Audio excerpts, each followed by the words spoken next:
Hoy vamos a tocar este tema que se llama sueños que quitan el sueño. Y para eso vamos a hacer una oración, ¿está bien?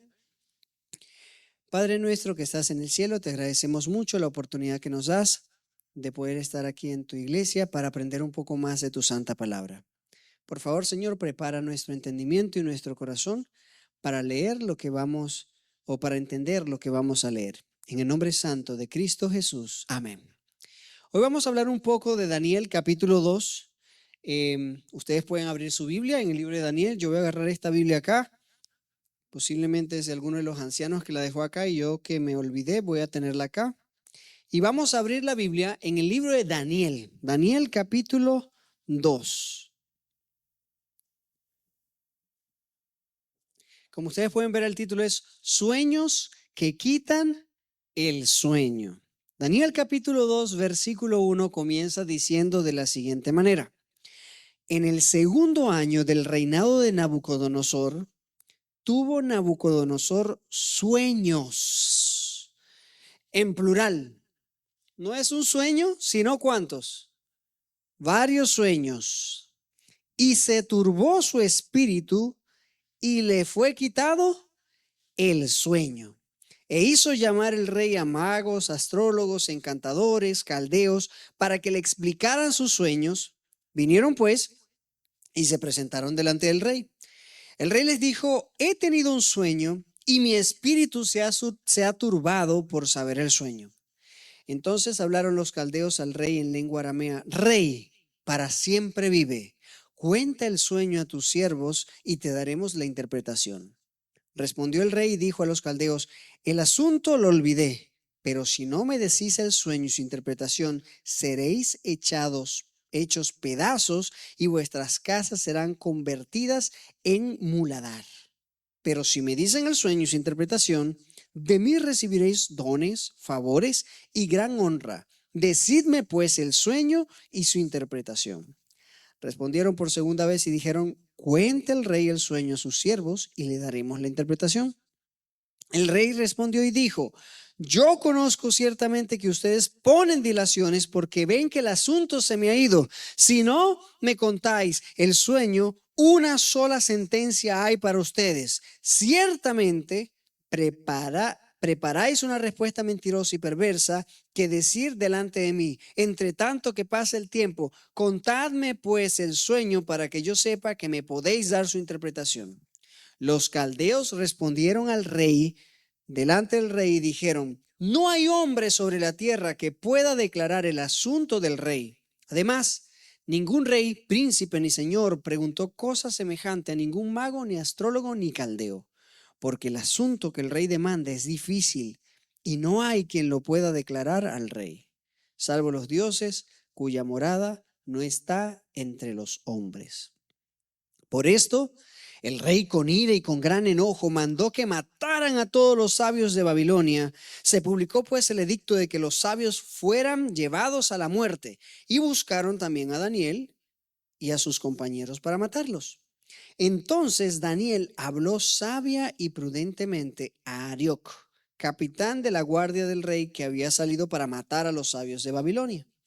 Habló y dijo a Arioc, capitán del rey, ¿cuál es la causa de que este edicto se publique de parte del rey tan apresuradamente? Entonces Arioc hizo saber a Daniel lo que había, y Daniel entró y pidió al rey que le concediera tiempo, que él daría al rey la interpretación. Luego se fue Daniel a su casa e hizo saber a Ananías, Misael y Azarías, sus compañeros, lo que sucedía, para que pidieran misericordia del Dios del cielo sobre este misterio, a fin de que Daniel y sus compañeros no perecieran con otros sabios de Babilonia. Y yo quiero comenzar a hacer algunas aplicaciones interesantes en relación con esto que acabamos de leer. En primer lugar, me gustaría mencionarles que cuando dice que tuvo sueños y se le fue el sueño, lo que está diciendo el texto es que posiblemente tuvo varios sueños. Puede ser que repitió el mismo sueño o puede ser que fueron sueños diferentes. Pero yo no sé si a usted le ha pasado que hay sueños que usted dice, esto fue porque me comí una pizza muy tarde. Y hay otros sueños que usted dice, parece que Dios me está hablando a través de este sueño. Parece que hay algo en este sueño diferente. Se ve real, es simbólico, tiene conexión con lo que estoy pasando. Por eso digo, hay sueños de sueños. Y en este caso parece que este rey, Nabucodonosor, había tenido sueños, pero hubo uno en particular que le afectó. No sabemos cómo fue, no sabemos cuántos fueron. Lo que sí sabemos es que estos sueños le quitaron el sueño. No sabía por qué, se le había olvidado o no había querido decir el sueño, y eso lo vamos a ver más adelante. En primer lugar, me gustaría destacar que en el versículo, cuando ustedes leen allí el versículo 2, que él llama a los astrólogos, a los magos, a los adivinos, a los caldeos para que le revelen el sueño, ninguno de ellos puede saber el sueño, ni siquiera la interpretación. ¿Qué principio extraemos de acá? Satanás no tiene el poder de decodificar lo que Dios codifica. Satanás no puede. Dios habla en un lenguaje y hasta que no lo revela Dios al hombre, Satanás no sabe decodificar eso. O no sabe o no puede. Porque ustedes creen que estos magos, astrólogos, adivinos estaban allí porque no hacían nada. Ellos hacían magia. Ellos leían los planetas. Ellos leían las estrellas y veían todo. Sin embargo, no pudieron o no tuvieron acceso a lo que había pasado en la mente del rey Nabucodonosor. ¿Qué nos dice esto? Que hay cosas que Dios revela solamente a sus hijos. Hay cosas que solamente cuando estamos aferrados a Dios podemos obtener ese conocimiento. Y ustedes lo van a ver en la Biblia, en el caso de José, que Dios le dio esa capacidad. Lo van a ver en la Biblia, en el caso de Daniel y en otros casos donde los sueños tienen un simbolismo y Dios usa a los hijos de Dios para revelar esos sueños. Así que Satanás no tiene poder de descifrar lo que Dios codifica, y el horóscopo y los signos zodiacales son falsedad y perversión. Y usted va a decir, ¿cómo es eso? Porque justamente el rey dice, mira, yo sé que lo que ustedes quieren hacer es hablarme mentira, porque hablarme cosa falsa y perversa. Eso es lo que el rey literalmente le dijo a ellos. Y nosotros hoy en día decimos, bueno, ¿y qué tiene que ver si nosotros no vivimos en Babilonia? No vivimos en Babilonia, pero aún hoy hay personas que creen en el horóscopo. Hay algunas personas que creen que por nacer en un mes son de un signo zodiacal. Y los que nacen en este mes son así, así, así. ¿Ustedes saben de dónde viene eso?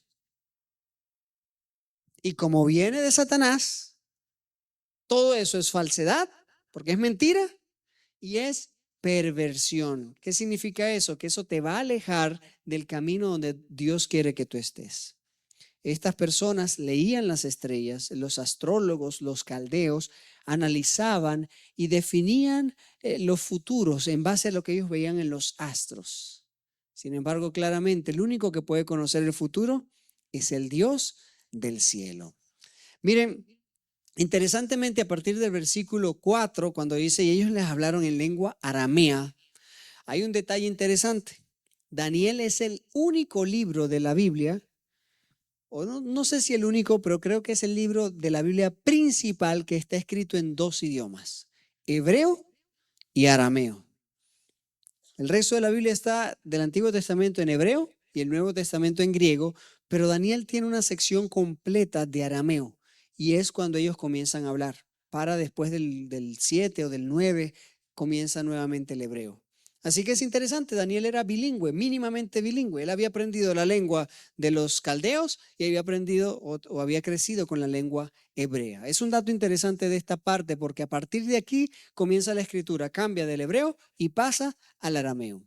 Siguiente punto importante de esto que acabamos de leer, el 2:5, el versículo 5, dice, el sueño se me ha ido, sin embargo, algunos estudiosos se han dado cuenta que puede ser traducido también como mis órdenes son firmes. ¿Qué significa? Si el sueño se le ha ido, realmente él no tenía ni idea de qué era lo que estaba pasando. Pero si sus órdenes son firmes, lo que quiere decir es que Nabucodonosor recordaba el sueño, pero estaba poniéndole una prueba a los caldeos, a los astrólogos, a los magos, a ver si ellos realmente sabían. ¿Por qué? Porque es muy fácil cuando te cuentan un sueño, tú inventarte una explicación para salir del apuro. Es muy fácil, tú puedes inventar cualquier explicación y ya. Lo que no puedes hacer es descifrar cuál es el sueño que el rey tuvo. Por eso el rey dice, si tú o si ustedes me revelan el sueño, yo les voy a llenar de honores, porque sí son de verdad. Pero si no, los voy a matar, porque son unos falsos todos. Básicamente, ese es el contraste. Por eso no es, parece ser que no es que el rey olvidó, sino que no quiso mencionarles, no quiso decirles, y dijo, mis órdenes son firmes. Y nuevamente cuando los caldeos y comienzan a hablar y decirle, pero nunca nadie, dice, ustedes están dando vuelta y cavilando porque saben que mis órdenes son firmes y no quieren morir. Pero están las dos explicaciones. Algunos piensan que es que el sueño se ha leído, pero algo más exacto es, mis órdenes son firmes. Número 6. Satanás quiere hacernos creer que a Dios no le importan nuestras realidades. En el versículo 11 se menciona que estos brujos, estos magos le dijeron, mira, solamente los dioses que no tienen la morada acá en la tierra son los que pueden saber eso. Solamente los dioses que no tienen su morada acá entre los hombres. Como que no podemos alcanzarlos porque es un conocimiento que solamente ellos pueden tener. Y eso es básicamente lo que Satanás a veces quiere que nosotros pensemos, que las profecías, que lo que Dios ha revelado, solamente Dios sabrá y nosotros no podemos conocerlo o no podemos buscarlo. Sin embargo, nosotros tenemos un Dios que conoce todos los misterios, que Él mismo da los misterios con el objetivo de guiar a su pueblo. Además de eso, les voy a dar una regla hermenéutica base. Ustedes imagínense esa situación. Que su vida dependa que usted descifre cuál es el sueño de una persona y que usted diga el significado de ese sueño. ¿Se imagina? En el caso de Daniel, vamos a seguir leyendo un poco porque ahí vamos a encontrar algo bastante interesante. Vamos a leer desde el versículo 16. Dice, y Daniel entró y pidió al rey que le concediera tiempo, que él daría al rey la interpretación. Así que Daniel buscó la manera de pedir tiempo. Daniel no pidió una interpretación. Daniel no pidió que le dijera el sueño. Daniel lo que pidió fue tiempo. Ahora, imagínese usted en los zapatos de Daniel. Yo digo, he tenido un sueño y necesito que me lo den y me digan la interpretación. Y si no me lo dicen, los mato a todos. ¿Qué harían ustedes? Algunos dirán, bueno, le pongo una demanda. Pero en ese momento el rey era la ley. Así que lo que el rey decía, eso es lo que era. Y Daniel hizo algo interesante. Él dijo, yo sé que yo no puedo, pero tengo un Dios que sí puede. Y él oró con fe, oró con fe. Para entender la Biblia, para entender los misterios de Dios, debes pedirle entendimiento a Dios como si tu vida dependiera de ello. Y no estamos hablando solamente de la vida temporal, estamos hablando de la vida eterna. Cuando tú estudias la Biblia, no es solamente, un devocional y ya leí un texto y ya me voy al día y me olvido de Dios. Tú tienes que buscar a Dios y estudiar y analizar, como que si tú no entiendes eso, estás perdiendo tu vida, estás perdiendo algo demasiado valioso. Cuando uno estudia la Biblia, yo me imagino tal vez Daniel orando a Dios de una manera tan profunda, porque yo no sé si él ha orado con una pasión tal como la que oró en ese momento con sus amigos. Porque si él no sabía ese significado, el nombre de Dios quedaba por el suelo y él moría. Él moría. Y nosotros sabemos después más adelante que Daniel vuelve a enfrentar una situación así y Daniel dice, ya yo tengo la evidencia de que mi Dios es todopoderoso, así que él abre las ventanas y sigue orando, aun cuando eso implica la muerte. Y Dios lo vuelve a salvar, Dios lo vuelve a rescatar. Así que si nosotros queremos entender los misterios de Dios, Daniel quería entender un misterio que Dios había dejado y lo que hizo fue orar. Si nosotros queremos entender los misterios de Dios, debemos pedirle entendimiento a Dios en oración como si nuestra vida dependiera de ello, de la misma manera como Daniel y sus amigos, sus vidas dependían de ellos. El versículo 19 dice algo interesante. Vamos a leerlo. Versículo 19. El secreto, una vez que oraron y buscaron al Señor, dice, el secreto le fue revelado a Daniel en visión de noche, por lo cual bendijo Daniel al Dios de los cielos. Así que dense cuenta que cuando la Biblia menciona visión de noche, es porque estaba durmiendo, pero no era un sueño normal el que tuvo, sino como que en la noche vio una visión o tuvo una visión, y está íntimamente conectado el sueño con la visión de la noche. Sueño con la visión de la noche. Ustedes van a ver por qué esto importa un poco más adelante. Pero por los momentos tenemos esas bases. ¿Hay alguna pregunta en relación con esto que acabo de mencionar? ¿Hay alguien que diga, no entendí muy bien algo y quiero que lo explique de nuevo? A ver. ¿Hay alguna duda en relación con esto? Vamos a hacer algo. Si usted tiene alguna duda en relación con algo y no lo quiere decir en público, anótelo en un papelito y yo le voy a pedir a Neftalí y a Hugo que nos ayuden en algún momento al final, tal vez para responder algunas dudas en persona. Vamos a la siguiente. Miren lo que dice Daniel capítulo 2, versículo 28. Después que Daniel agradece al Señor y ora al Señor, el versículo 28, ya está Daniel al frente del rey, ya para dar la interpretación, y el versículo 28 dice, pero hay un Dios en los cielos que revela los misterios y ha hecho saber al rey Nabucodonosor lo que ha de acontecer en los ¿qué? Últimos días. Estos son tu sueño y ¿qué más? Y las visiones que has tenido en tu cama. ¿Se acuerdan que la primera parte dice que tuvo sueños que le quitaron el sueño? Ahora Daniel dice, estas son las visiones en plural que tenías mientras estabas en la cama. Así que las visiones nocturnas son sueños, es otra forma de llamarlo sueños. Y lo interesante es que el rey había dicho que había tenido un sueño y que él quería que los magos y astrólogos le dijeran el significado del sueño, no solamente el significado, sino también cuál era el sueño. Y Daniel sabía tan bien lo que había pasado que no solamente dice que tuvo visiones, o sea, en plural. El rey dijo, oh, ¿cómo supo que era más de uno? Número uno.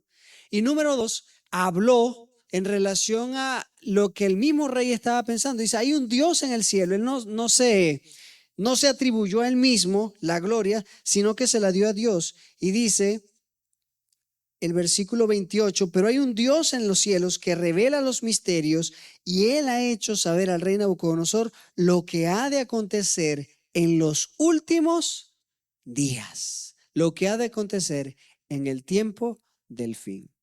Así que cuando nosotros hablamos del método historicista, no estamos hablando de que todo esto es historia pasajera, sino que es esto algo que le incumbe al rey Nabucodonosor y nos incumbe a nosotros, porque esto llega hasta el tiempo del fin, hasta los últimos días. Por eso es importante que nosotros entendamos el libro de Daniel, porque tiene que ver con nosotros. Daniel no solo interpreta el sueño, sino que identifica más de un sueño o visión, además de descubrir los pensamientos del rey antes de soñar. Si ustedes leen el versículo 29, dice, estando tú, rey, en tu cama, te vinieron pensamientos por saber lo que había de suceder en lo porvenir. Y el que revela los misterios te mostró lo que ha de ser. Imagínense. Daniel no solamente le dijo, este fue el sueño y la interpretación, sino que también le dijo lo que el rey estaba pensando antes de tener el sueño o la interpretación. Dios le mostró todo en un contexto maravilloso. Ahora, vamos a analizar cuál es el sueño y cuál fue la visión. Nosotros vemos eso en la Biblia, está manifestado. Yo se lo voy a decir de una manera sencilla, rápido. Había una estatua, así como la que ustedes están viendo en este momento. La cabeza era de oro. Los brazos y el pecho eran de plata. el vientre y los muslos de bronce, las piernas de hierro y los pies de hierro mezclado con barro. En esta estatua está sucediendo esta escena y de pronto viene una piedra no cortada con mano y golpea la estatua en los pies y esa estatua se despedaza por completo y esa piedra se transforma en un gran monte y después allí termina la visión. Después de allí no hay más reinos. Lo que vamos a hacer a continuación es que vamos a analizar estas 5 partes de las estatuas y vamos a dejar la del reino, la piedra, para el siguiente estudio. Hoy nos vamos a quedar solamente con esto de Daniel capítulo 2, cuando habla de cada uno de los reinos. Vamos a seguir estudiando el texto bíblico, así que yo les invito a que vayamos al versículo 31 para que veamos esta descripción. Tú, rey, veías en tu sueño una gran imagen. Esta imagen era muy grande y su gloria muy sublime. Estaba en pie delante de ti y su aspecto era terrible. La cabeza de esta imagen era de oro fino, su pecho y sus brazos de plata, su vientre y sus muslos de bronce, sus piernas de hierro, sus pies en parte de hierro y en parte de barro cocido. Estabas mirando hasta que una piedra se desprendió sin que la cortara mano alguna e hirió a la imagen en sus pies de hierro y de barro cocido y los desmenuzó. Entonces fueron desmenuzados también el hierro, el barro cocido, el bronce, la plata y el oro, y fueron como el tamo de las eras del verano, y se los llevó el viento sin que de ellos quedara rastro alguno. Pero la piedra que hirió a la imagen se hizo un gran monte que llenó toda la tierra. Ahora, interesantemente, nosotros vamos a comenzar a analizar esta situación, porque se acuerdan que este sueño es para el tiempo del fin, ¿correcto? Vamos a ver cuándo comienza. Vamos a leer el versículo 38. Dice: donde quiera que habitan hijos de hombres, bestias del campo y aves del cielo, Él los ha entregado en tus manos y te ha dado el dominio sobre todo.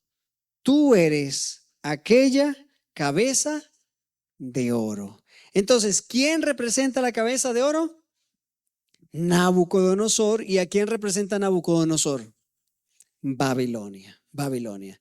¿Saben? Babilonia comienza un poco antes. Ahí puse una referencia 606 al 539, que fue cuando agarró el poderío. Nabopolassar, padre de Nabucodonosor, ya había vencido Nínive desde el 612. Ya estaban ganando auge. Sin embargo, se transformaron en el imperio que son a partir del 606, y los hechos bíblicos comienzan en el 605.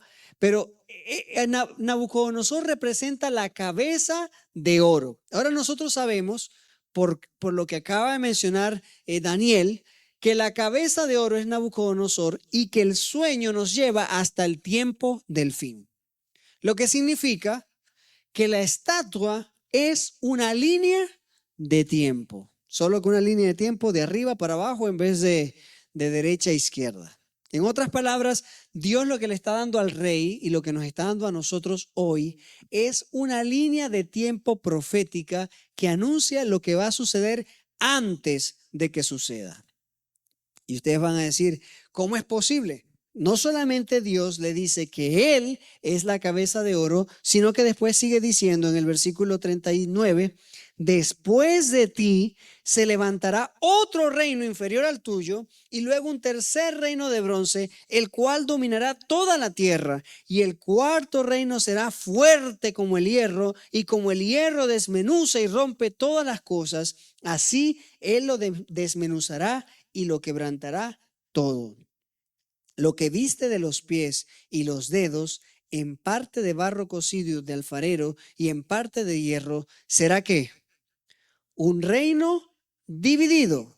Habrá parte o habrá algo de fuerza del hierro, así como viste del hierro mezclado con barro cocido. Y por ser los dedos de los pies en parte de hierro y en parte de barro cocido, este reino será en parte fuerte y en parte frágil. Y así como viste el hierro mezclado con barro, así se mezclarán por medio de alianzas humanas, pero no se unirán el uno con el otro, como el hierro no se mezcla con el barro.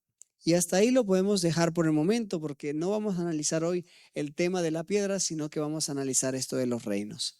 Ahora, vamos a hacer un ejercicio y en este momento yo quiero invitarles a que tomen un minutito y el que lo lea lo puede, el que lo encuentre lo puede leer. ¿Cómo nosotros podemos probar con la Biblia que después de Babilonia vino Medo-Persia? ¿En qué versículo del libro de Daniel tal vez podemos encontrar o en algún otro lugar podemos encontrar una cita que diga que Medo-Persia fue el reino que siguió a Babilonia?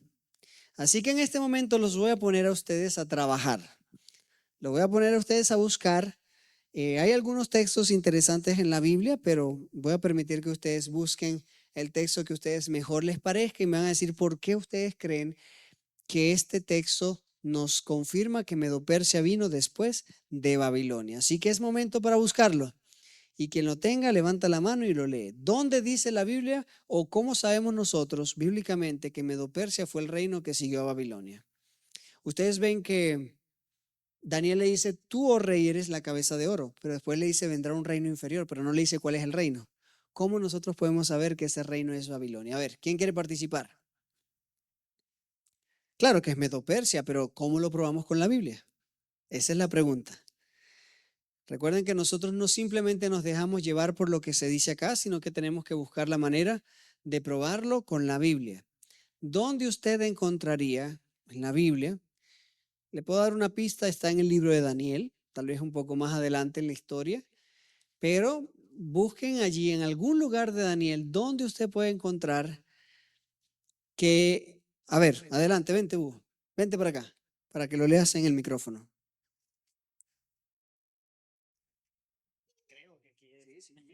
En Daniel 5, cuando está la escritura que de Belsasar se escribe en la pared, cuando Daniel interpreta, dice, esta es la interpretación del asunto.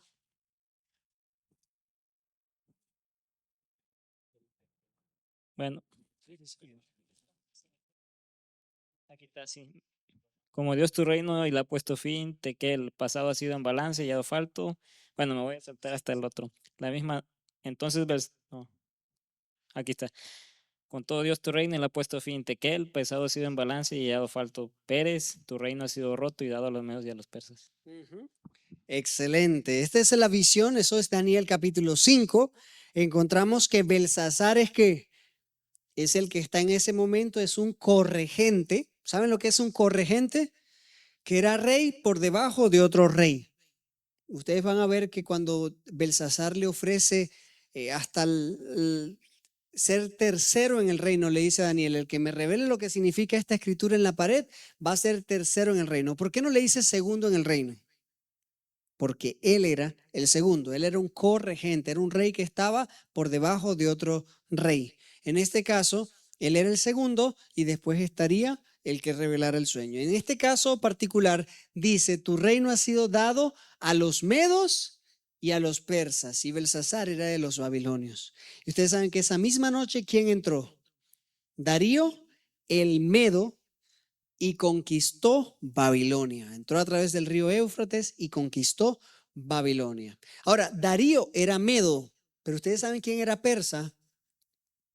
Ciro.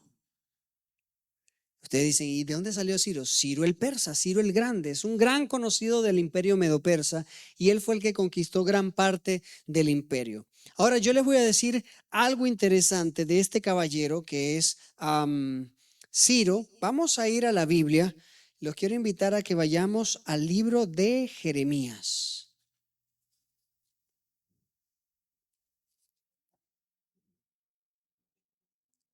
Creo que es Jeremías o Isaías. Déjenme ver acá rapidito.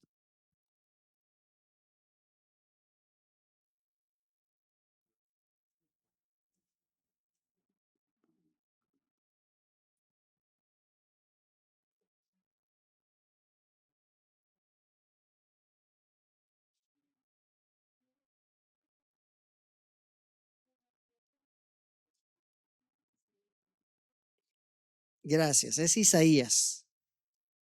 Isaías capítulo 44 y 45. Vamos a leer Isaías 44, versículo 28. Isaías 44, 28. Y vamos a leer después el 45, 1, y ahí nos vamos a quedar. El 44, 28 dice: Yo soy el que dice de Ciro, es mi pastor y cumplirá todo lo que yo quiero. Al decir a Jerusalén, serás edificada, y al templo serán puestos tus cimientos. Entonces, ¿quién es que llamó a Ciro? Dios mismo. Dice, yo soy el que dice de Ciro, es mi pastor y cumplirá todo lo que yo quiero. Mira lo que dice el versículo 1 del capítulo 45. Dice, así dice Jehová a su ungido, a Ciro, al cual tomé yo por su mano derecha para sujetar naciones delante de él y desatar lomos de reyes, para abrir puertas delante de él, puertas que no se cerrarán. Nuevamente llama a Ciro el ungido, lo llamó por la mano derecha para sujetar naciones. Ahora, lo interesante de este pasaje es que Isaías fue escrito unos 150 años aproximadamente antes de que Ciro existiera. Quiere decir que Isaías fue escrito en alrededor del año 700 antes de Cristo. Y ustedes saben que el imperio, ahí como ustedes pueden ver, el imperio medo-persa comienza en el 539. O sea, más de 150 años de diferencia en el momento en que Isaías da esta profecía en relación a Ciro. Y cuando Isaías da la profecía en relación a Ciro, el pueblo de Israel ni siquiera había sido cautivo de Babilonia.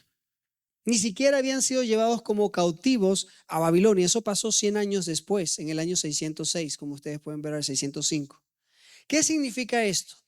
Que nuestro Dios no solamente le reveló esto al pueblo, a Nabucodonosor en el caso de la estatua, sino que 150 años antes ya le había dado este mensaje a Isaías y a través de Isaías a todo el pueblo de Israel. Dios, cuando sabe lo que va a acontecer en el futuro, la palabra de Dios dice, no hará Dios nada sin antes comunicarlo a través de sus siervos, los profetas. Y en este caso, Isaías conocía este misterio y llamó a Ciro por nombre, aunque Ciro no existía. Dijo, Ciro es mi pastor. Interesantemente, cuando nosotros analizamos la historia del rey Ciro, nos damos cuenta que él no venía del linaje real, sino que él era pastor de ovejas. Y de allí Dios lo sacó de una manera milagrosa para que fuera el rey del imperio más grande en ese mundo, que es el imperio medo-persa. Interesantemente, así como David, que no era del linaje de Saúl, pero aún así terminó siendo el rey, algo parecido le aconteció a Ciro. Así que claramente nosotros vemos que quien pone y quita reyes, ¿quién es? Dios. Ahora, una aplicación interesante para nosotros. Nosotros vemos que después de Medo-Persia viene Grecia, y Grecia hay un general muy famoso conocido como Alejandro Magno. Alejandro Magno, Alejandro el Grande. Ahora, yo les pregunto, ¿cómo nosotros podemos probar con la Biblia que después de Medo-Persia viene Grecia? Así como Hugo me mencionó una cita para Medo-Persia, ahora, ¿dónde podemos encontrar uno que diga Grecia? Ayúdenme y ustedes a buscar. Vamos a ver si encontramos en la Biblia de Medo-Persia a Grecia. ¿Cómo sabemos que Grecia viene después de Medo-Persia?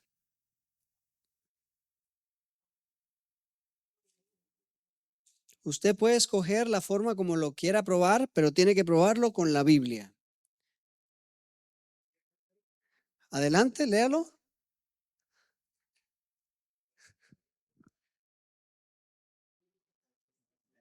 Quien lo tenga lo puede leer.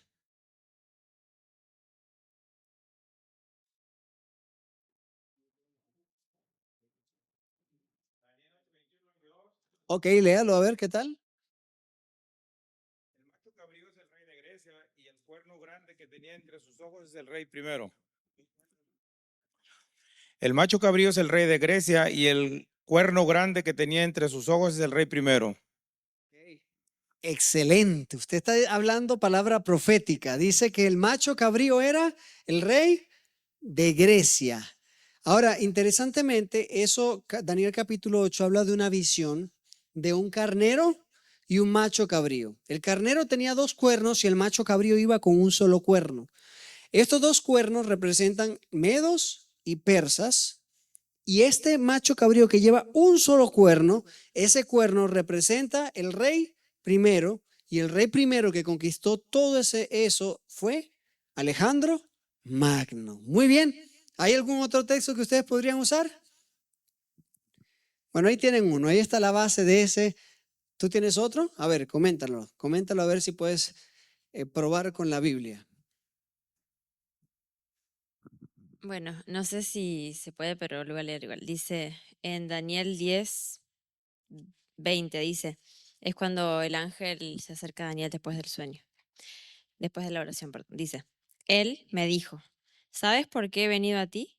Pues ahora tengo que volver para pelear contra el príncipe de Persia, y al terminar con él, el príncipe de Grecia vendrá. Excelente, muy bien. Esa es otra interesante porque está Daniel orando al Señor, pidiéndole explicaciones a Dios en relación a qué es lo que va a pasar con su pueblo. Y interesantemente está Gabriel luchando contra este príncipe de Persia, y nosotros conocemos que es contra Satanás, que estaba obrando en la mente del príncipe de Persia, que era Ciro, para ver si dejaba o no ir a su pueblo. Recuerdan que en la profecía de Ciro decía que este es mi pastor y hará todo lo que yo digo y edificará Jerusalén. Bueno, la profecía estaba dada, pero a Ciro no le hacía sentido. ¿Por qué yo tengo que dejarlos ir? Si ellos son súbditos de mi reino, ¿por qué tengo que mandarlos a que reconstruyan el templo y Jerusalén? Así que había una lucha interesante en la mente de Ciro, y en ese momento aparece Miguel, que es Cristo Jesús, vence, permite que el mensaje llegue a Daniel, y después dice, bueno, tengo que volver para trabajar con el príncipe de Persia, pero después vendrá el de Grecia. Ahí está, claramente, después de Persia va a tener que trabajar con Grecia también. Y nosotros conocemos que Grecia comenzó desde el 331 al 168 antes de Cristo, y una vez que muere Alejandro Magno, que murió más joven que yo y aún así conquistó todo el imperio conocido en ese momento, él muere, el imperio queda dividido en 4 reinos. Daniel capítulo 8 habla que ese cuerno, que era el rey primero, ese cuerno se termina rompiendo y se transforma en 4 reinos. Y eso básicamente habla de que son 4 generales o 4 imperios que surgen de este imperio principal, que es el imperio helénico, el imperio griego, y son los 4 generales, que son Casandro, Seleuco, Lisímaco y Ptolomeo. Uno de ellos agarró la parte de Grecia y Macedonia, otro de ellos agarró la parte de Turquía, otro de ellos agarró la parte de Babilonia y otro de ellos agarró la parte de Egipto. Tal vez más adelante le voy a mostrar un mapa, pero ¿cuáles son los 4 nombres? Casandro, Seleuco, Lisímaco y Ptolomeo. ¿Cuáles son? Casandro, Seleuco, Lisímaco y Ptolomeo. Ptolomeo son 4 generales que heredaron el reino de Alejandro Magno porque él no tuvo hijos, él no tuvo descendientes, por lo tanto el reino griego se dividió en 4. Y después de eso tenemos a Roma. Ahora, ¿cómo podemos saber que el cuarto después de Grecia es Roma? Del año 168 al 476. ¿Ustedes sabrán cómo determinarlo, bíblicamente hablando? ¿Habrá alguna evidencia bíblica que usted pueda usar para decir, efectivamente, después de Grecia vino Roma? ¿De qué manera nosotros podemos probarlo con la Biblia? Porque la Biblia se escribió en un periodo donde todavía Roma es parte de lo que está en la profecía bíblica. Así que quiero ver si hay alguno de ustedes que me puede decir, tal vez en la Biblia, de alguna manera, cómo podemos nosotros probar, usando la lógica, usando la Biblia, cómo podemos probar que Roma sigue a Grecia. ¿cómo podemos nosotros encontrar evidencias bíblicas de que Roma sigue a Grecia?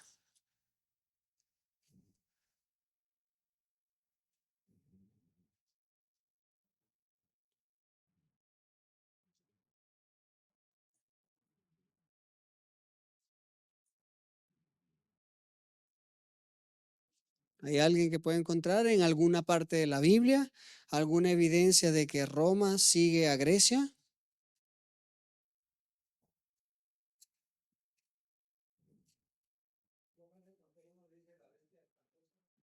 Muy bien, sí, es una bestia espantosa, claro, pero no dice que es Roma, ¿correcto? Correcto. Nosotros tenemos que buscar con la Biblia, nosotros podemos encontrarlo con la historia, se puede encontrar con la historia, pero en la Biblia también hay parte de esa historia que nos puede ayudar a entender quién es, quién es el siguiente poder que viene. Así que me gustaría tal vez sugerirles que la evidencia no está tan clara en el libro de Daniel como en ah, como en otros pasajes o en otros contextos de otros reyes.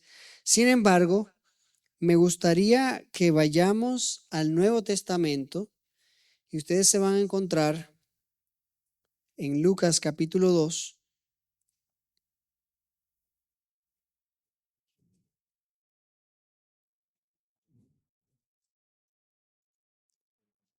que menciona en el versículo 1.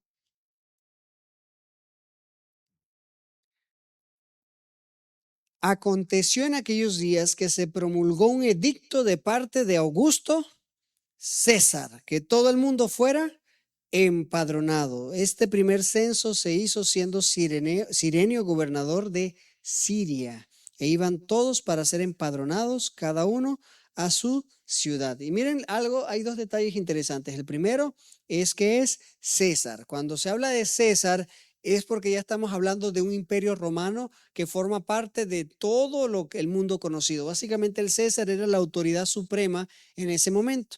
Interesantemente, esto está aconteciendo justo cuando Cristo Jesús va a nacer. Y si ustedes ven los años, se van a dar cuenta que tal vez por eso las piernas son largas, así como Roma, porque es el imperio que tiene más tiempo antes del reino dividido, más tiempo estando en el poder. Y del 168 antes de Cristo al 457, aquí yo puse antes de Cristo, pero en realidad es después de Cristo, nos vamos a encontrar con un periodo de tiempo de más de 500 años donde el imperio romano fue el que estaba al control. Y este imperio romano es el que reemplaza al imperio griego. Ahora, ¿cómo nosotros podemos saberlo? Tal vez estudiando un poco más a profundidad nos vamos a dar cuenta que, por ejemplo, todo el Nuevo Testamento está escrito en griego. Yo no sé si ustedes se habían puesto o sabían esto, se habían puesto a pensar en esto, pero ¿cómo que los romanos están hablando griego si los romanos hablan es latín? Pero en este momento el Nuevo Testamento estaba en griego, las personas hablaban griego, algunos hablaban arameo, porque todavía les quedaba un poco de los caldeos y los medopersas, pero algunos hablaban arameo. Cuando Cristo Jesús es crucificado, ponen el rey de los judíos en diferentes lenguajes, justamente porque esas lenguas todavía estaban en la sociedad. Estaba el griego, el arameo y estaba el latín, que eran las lenguas que estaban predominando en ese momento. Es por eso que claramente Roma históricamente es el poder que sigue a Grecia, y después de eso, después del 476 en adelante, viene un reino dividido. Y en relación con este reino dividido yo voy a hacer algunos comentarios.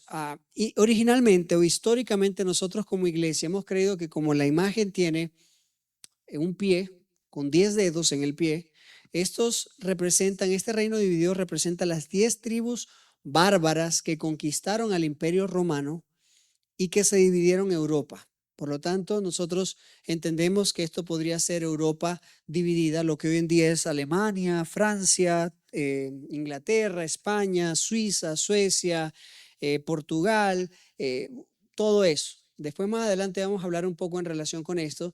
Sin embargo, hay datos interesantes de esta imagen que también pueden hacernos pensar que no solamente es el reino dividido de Europa, porque interesantemente llega la estatua y viene la piedra en ese momento y golpea a Europa dividida. El problema es que realmente el poder que está dominando el mundo ahorita no es Europa, y nosotros sabemos eso, sino que es ¿quién?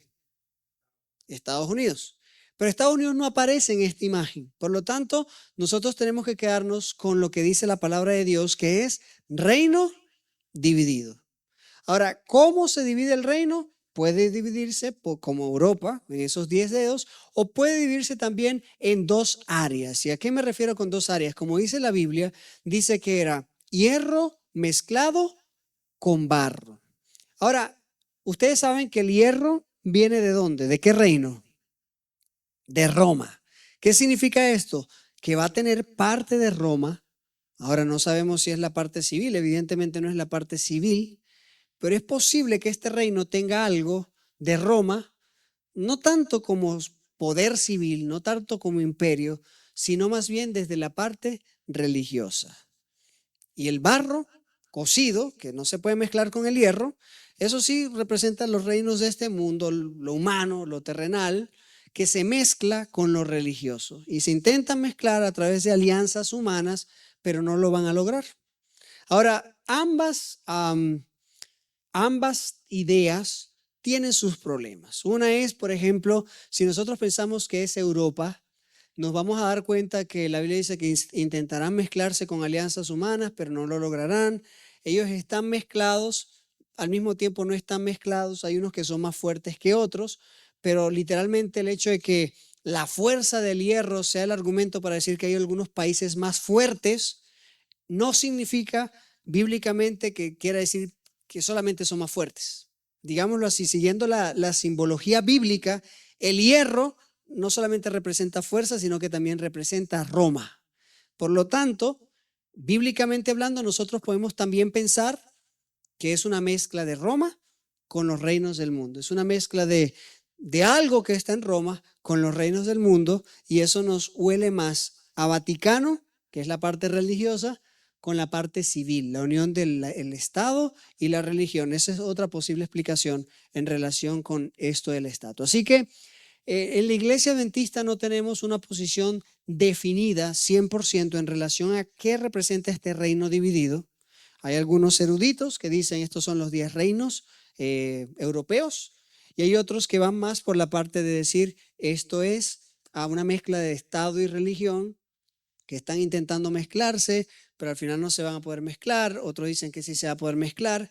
Cada uno tiene sus pros y sus contras. Lo importante es que como este último reino nos lleva hasta el tiempo del fin, yo les hago la pregunta, ¿en cuál de esos reinos estamos viviendo nosotros? No existe el imperio romano en este momento, ni los griegos, ni los medopersas, ni Babilonia, así que nosotros estamos viviendo en los pies de hierro mezclado con barro. ¿Qué significa eso? Que nosotros estamos viviendo en el tiempo del fin.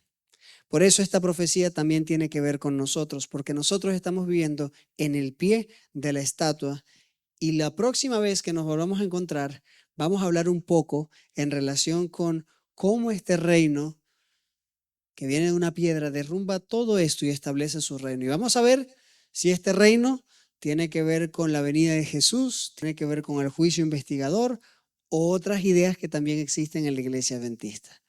Por lo pronto, hemos concluido por hoy esta parte. Hay preguntas en relación con alguno de estos reinos. Hay preguntas. Los que tienen papelitos con preguntas, pásenla a Hugo, y al mismo tiempo vamos a pedirle a los diáconos que por favor nos puedan ayudar a repartir los exámenes, porque ahora cada uno de ustedes, si no tienen preguntas, yo sí tengo preguntas para ustedes. Así que pongan sus nombres allí, y ya llevo un récord de las notas, así que vamos a ver cómo les va a cada uno, vamos a ver si prestan atención. Esto va a ser un poco más participativo. Ustedes van a poder compartir un poco más de las opiniones que tienen, y al mismo tiempo, si hay alguna duda, la dejan para después. Solamente mencionarles que el viernes que viene no vamos a poder tener este estudio, vamos a tener un programa especial diferente, pero ya en 2 viernes seguimos con la otra parte de la piedra, así que todos estén atentos a eso. Igual el viernes que viene vamos a tener un programa especial acá en la iglesia, así que están todos invitados a venir, pero no vamos a tener la serie profética.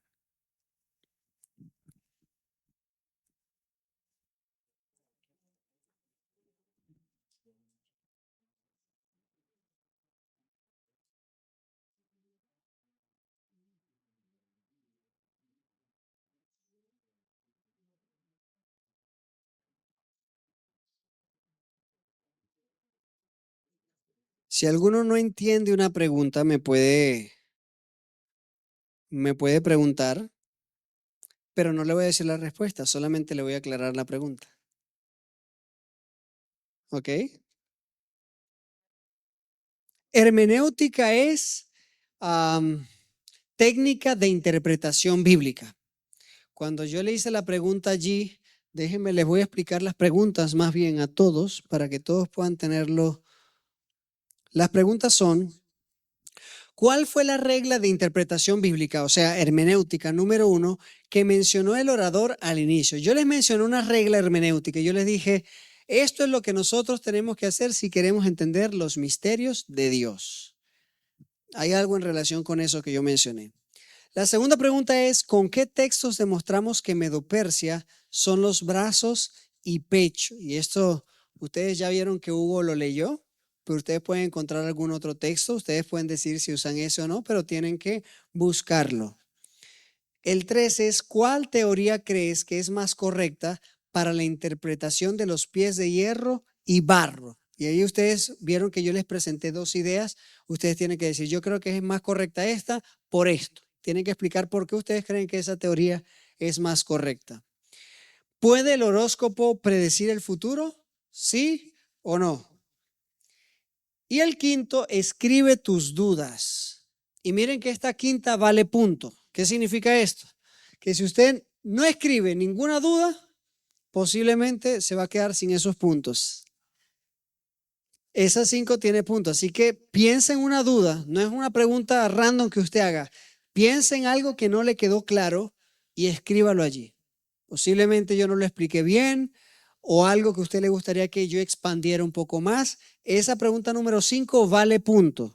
Así que usted tiene que escribir algo que le quedó allí de duda o que no conoce o que no sabe o que le gustaría profundizar más. Así que ese es un momento para que usted también escriba y después al terminar se lo comparte a todos los diáconos que la recogieron, que la entregaron para que la recojan también. Yo voy a hacer una oración y ustedes quedan haciendo el examen y entonces a la salida recogemos esto, ¿ok? Padre nuestro, te pido de manera especial que tú nos ayudes a cada uno con este examen. Ayúdanos a recordar lo que se ha dicho y al mismo tiempo danos sabiduría para responder de manera acertada. Gracias por tu amor y porque tú estás con nosotros siempre. En el nombre de Cristo Jesús. Amén.